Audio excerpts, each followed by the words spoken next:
Well, good afternoon. So we're actually up in Scotland now, and we've parked up in Calaverock region. Sun's coming out. Perfect-ish, perfect. So we are in, well, I'm in Castlewood, which is a little sort of small semi-natural woodland. And we came walking through here last night just to head along to the castle, and I thought, oh, this is my type of fun. Just lots of gnarly trees, lots of twisty trees, lots of complexity. So I'm going to have a little bit of a play in here and see whether or not I can come up with an image or two. Now, it was overcast but bright, which was kind of what I was hoping for. The sun has poked back out again, but there is plenty of clouds floating around. So what I really want is just bright, but over not too much sort of specular light coming in. So let's see if we can go and find an image. Looks pretty complex and gnarly. Gonna have to get our thinking caps on for this one.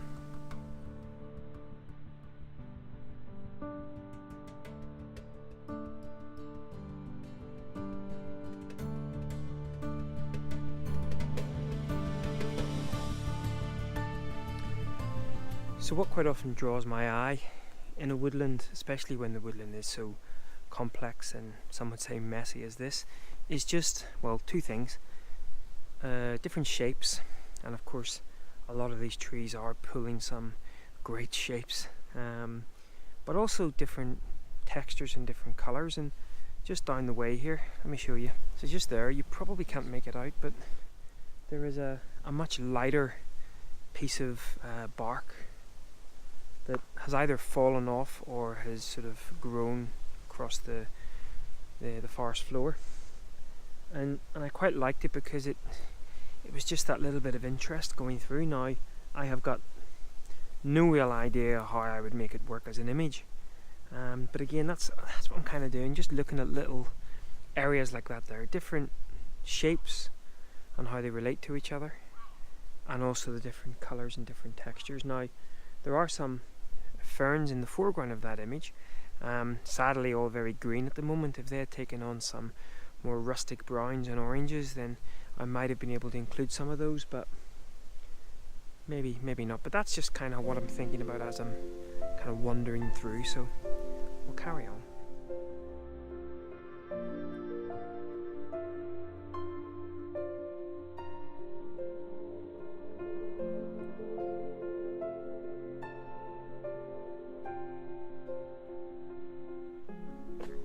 So I've come across this really gnarly, twisted old tree.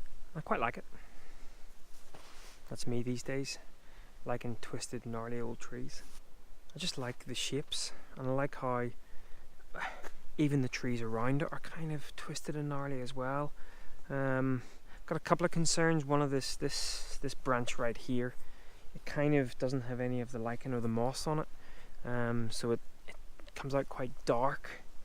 However, it might be useful to use that as a bit of a frame on the right hand side of the image, just to stop the eye from wandering through.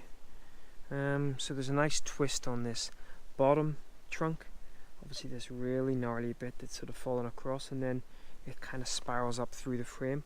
And then even in the background there's another separate tree covered in ivy that's quite sort of twisty as well. So I quite like this little scene. Issue would be there's a very bright bit of sky top of the frame, which obviously I don't really want to include. So I'm kind of trying to think to myself, it's probably going to need my 10 to 24 mil, closer to the sort of 18-19 mil area.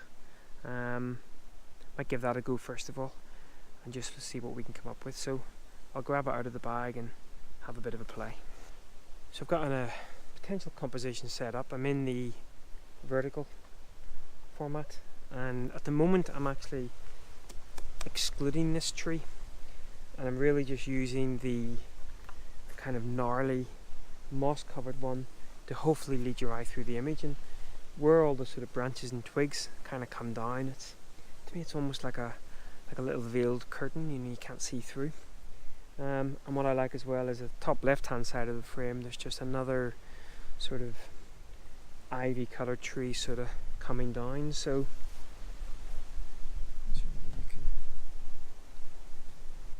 So making good use of the flip out vertical screen on the XT2, getting down low,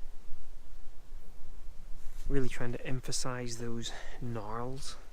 Put a polarizer on as well. It's having minimal effect, but it is having a little bit of an effect in terms of taking off some of the sheen off the brighter parts of the image, and of course saturating a little bit more of those greens. So yeah, still playing about at this gnarly tree. There's a composition that I kind of can get quite easily on my phone because it's kind of up sort of this level, but I'm struggling to get it with the bigger camera. So, but yeah, not ideal conditions, and certainly I'm not expecting anything too wow from here. But a bit like I said in I think my previous but last video, exercise the eye, and environments like this is what I find most complex. So the more I get into forests, the more I can take those images back and take a look and see what worked and what didn't work. That's all going to set me in good stead, hopefully.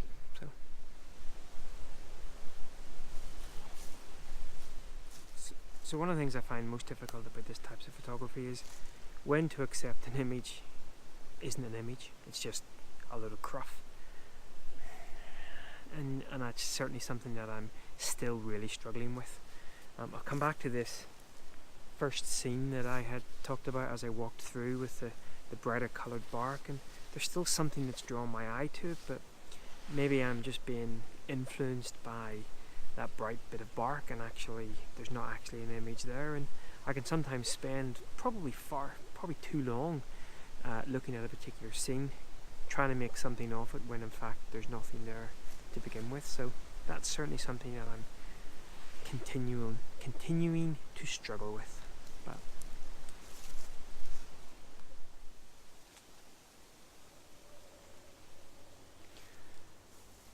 so again, just love little scenes like this here. I mean, little scenes like this here just float my boat much more than any type of sort of grand epicness.